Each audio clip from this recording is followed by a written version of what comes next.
Oh, another thing I noticed, I don't know if you noticed this, but another thing I noticed about early Botdf is, at least for the Garrett days, they never did any music videos. That is something very significant I noticed that I didn't think about till now, is there was no music videos with Garrett. Like when Garrett was in the band, they never did music videos for any of the music.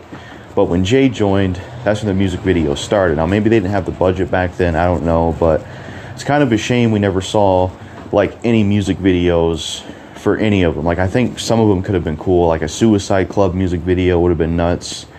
Like there's just a lot of wasted potential, I feel like, when it comes to music videos of Botdf, because there's just none of them have Garrett. Like there's none of them in the early years. They did some more later on, but I feel like they still could have more music videos. Like for Epic, they only had like one music video, legit, just one, I think. No, they had two actually. My bad. So they did do a lot more later on, but my point is they didn't do any music videos with Garrett,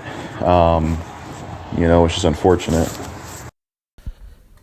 Yeah, it is too bad that there's not more music videos with Blood on the Dance Floor, especially with Garrett Ecstasy. I mean, when Davi talked about in the first single that he dropped with Let's Start a Riot that he had money and hoes, you would think he would have had enough money to be able to put out a music video, because I would have loved a music video for Money and Hoes or Suicide Club, like you said. Plenty of those in the early days.